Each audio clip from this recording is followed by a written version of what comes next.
Right then, let's talk about Cristiano Ronaldo.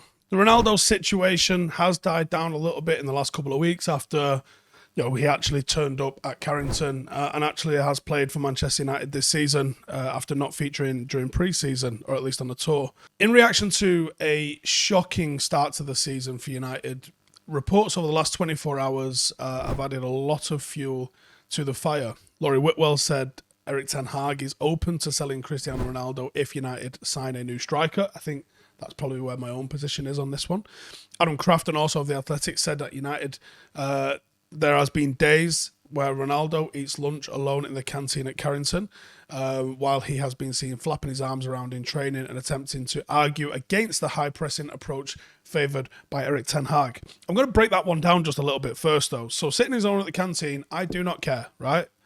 I want to be left alone sometimes as well when I'm eating lunch, and I don't think that's necessarily a positive or a negative thing. I just think that might just be him, right? You got to remember as well, he isn't of the same age profile as anybody at the club. He doesn't have any mates necessarily at the club. Yes, he might have teammates from international duty, but you don't know if they're friends. He might just want that downtime for himself. It's Cristiano Ronaldo. Do you think how much this guy gets mithered? He probably loves sitting eating lunch on his own without having to talk to anyone. So the first part of that, I'll dismiss that and say, not asked. Second part, he's been seen flapping around his arms in training. I don't know if you've ever seen Cristiano Ronaldo play any sort of football in the last 20 years. That's what he does. Not alarming. The third part, attempting to argue against the high-pressing approach favoured by Erik ten Hag. Well, yeah, no, if that is true, then I do not like that. You have to go with what the gaffer thinks. Simple. No two ways about that whatsoever. Paul Hurst has been saying that Erik ten Hag's coaching staff and players within the squad are growing increasingly frustrated with the conduct of Cristiano Ronaldo. I know Paul Hurst is quite well connected, so I think there may be some truth in that one. And apparently his demeanour is said to be worsening the atmosphere at Carrington, with one source describing him as a walking bad mood. On the flip side of that, and just to play devil's advocate, this isn't a defence of Ronaldo. On the flip side of that, he's been smashed 4-0. I don't want everyone walking in, hugging and high-fiving. You're supposed to go in with a bad mood and go into training with bad intent. You're supposed to. It seems like the quietness of the situation is beginning to build again a little bit. At the end of the day, this is the greatest player of all time that we're talking about here, and if something's going on, you are going to hear about it. The question is, though, should United keep Ronaldo at this stage, or if they can, should they offload a legendary player in the game? So, should he go?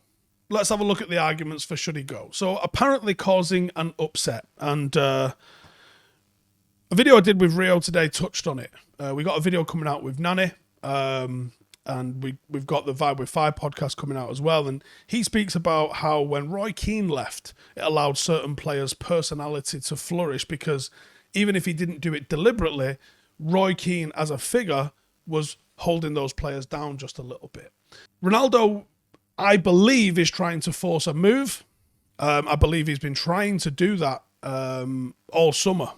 I don't think that's necessarily changed, but I do think that might detract a little bit from everyone trying to pull in the same direction. It would make way for a new striker, but you have to sign that striker. United have been linked with a few strikers, I think it's safe to say, but not really been anything concrete in any of them. Do you keep him for one more season to make that transition into a new striker easier? Our record with signing young strikers has been poor recently. Anthony Martial's probably the most successful one, and that is mega up for debate. Lukaku was probably the only sort of big name young striker that we've signed that really started as well as it did. I mean, Martial started fairly well, but there's been way more failures than successes. When you look at Falcao and Ibra and Cavani and Igalo and Ronaldo, they've all been short-term fixes, and now we're linked with Jamie Vardy, which is not a long-term solution. For Ronaldo's own sake, I can fully understand why he wants to go. But I don't want to see him trying to sing along to the theme music. I don't know the theme music to Europa League, and I've had to experience it. This guy shouldn't have a clue what it sounds like. And can he fit the system? If he's arguing in training about not being able to play the system, or he doesn't want to play the system, then that's not a good sign. And if you take that on face value, then he can't be allowed to stick around and can't lead the line for us. And it means United need to act quickly. And let's look at the alternatives. Should he stay? Some reasons we should keep him. Yeah, he's the GOAT. As Rio said previously, where are you going to find 24 goals? He's one of the world's most prolific strikers. 24 goals in a terrible Manchester United side last season. You tell me who comes in and scores 24 goals like that for us in this sort of team. Martial can't be trusted. He might be capable, but it's a might. You don't know for sure if he can do that. The squad has not improved. You cannot just guarantee, even if you got Haaland in here, I'd be questioning his ability to be able to score 24 goals in this team. We don't create enough. And he should probably stay if Ten Hag wants him. Although those reports that are coming out today, I don't think Ten Hag gives a shit, to be honest.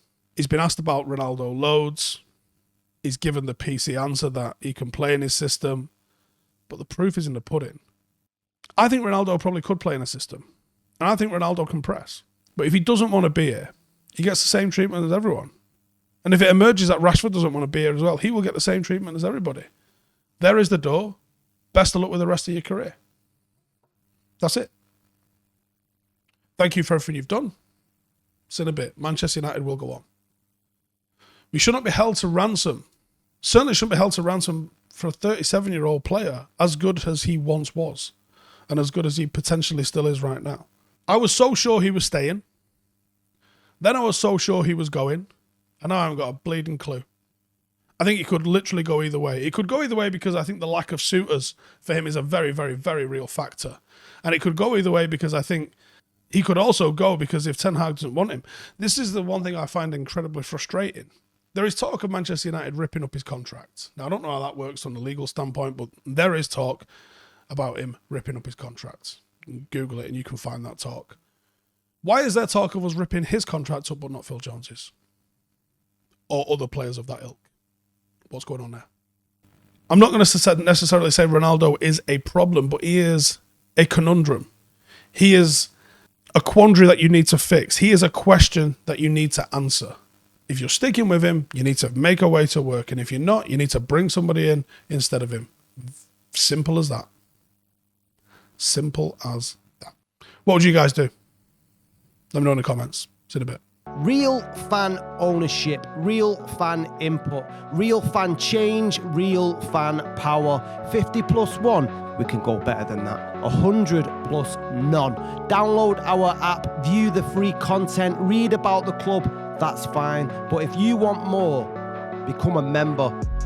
To vote, to go behind the scenes, to make an impact, interact with a global community around the world, influencing how we grow, where we play, club ethics and values. The more members we have, the faster we grow. Support the club, run the club, own the club. This is ours and no one will take it away. The future is in all our hands.